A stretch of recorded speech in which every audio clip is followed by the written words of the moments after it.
Okay then, dudes. Now, before I start this video, I just want to make it absolutely clear, as I have in other videos about sensitive issues like this, that this is not a video judging these very lost people here for their abominable sins. No man is without sin and is in no position to judge others for theirs, except when, as Jesus says, it is a righteous judgment.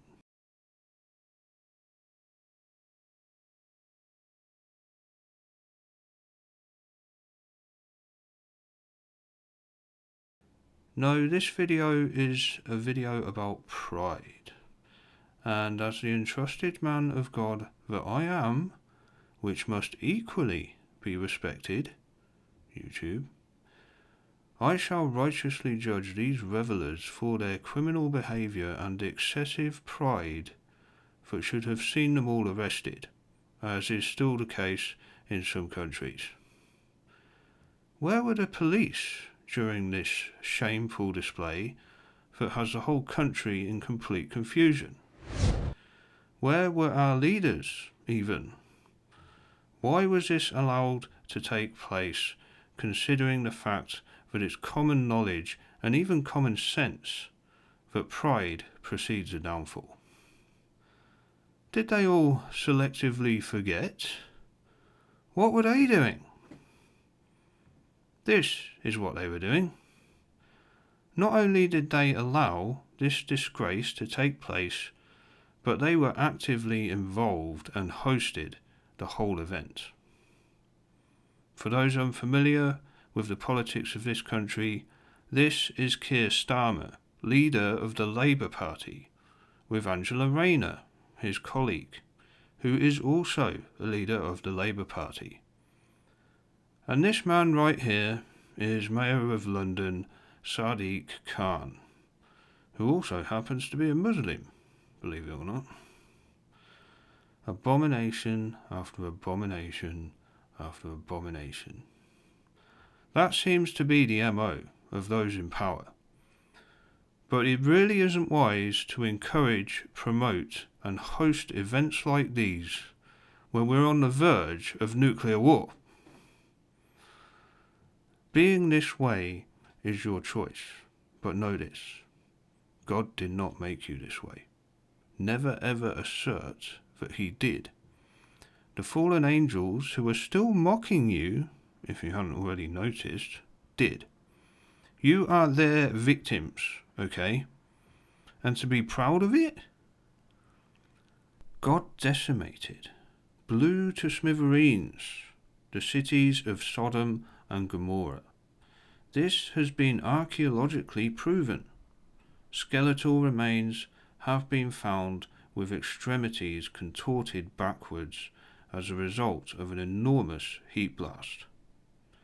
Scientists believe it was most likely an airburst, which is a comet that explodes before impact, and took Lot's wife, who looked back to view the show instead of pressing onward to save her life.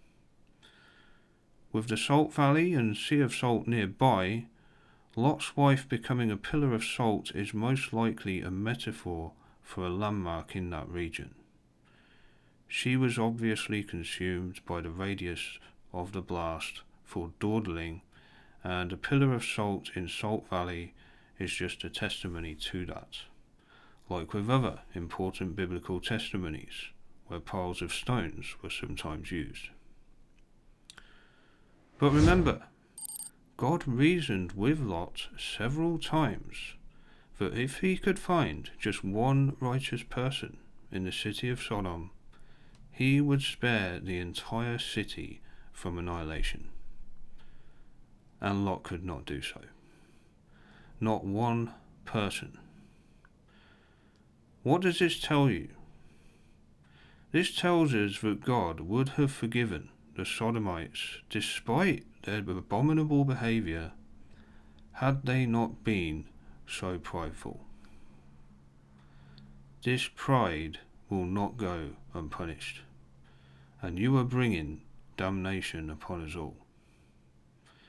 Kier Starmer, Angela Reynor, Sadiq, Kahn, you made your choices. Selling out to the dysfunctionals and lunatics for a shot at the title. And by the way, I have proven that the leaders of these controversialists, let's call them, are very wicked and evil. It's controversial because it's all lies. And you just joined forces with them in a desperate attempt to gain more votes. Pathetic. And very unprofessional. Unbecoming of a lawyer and party leader.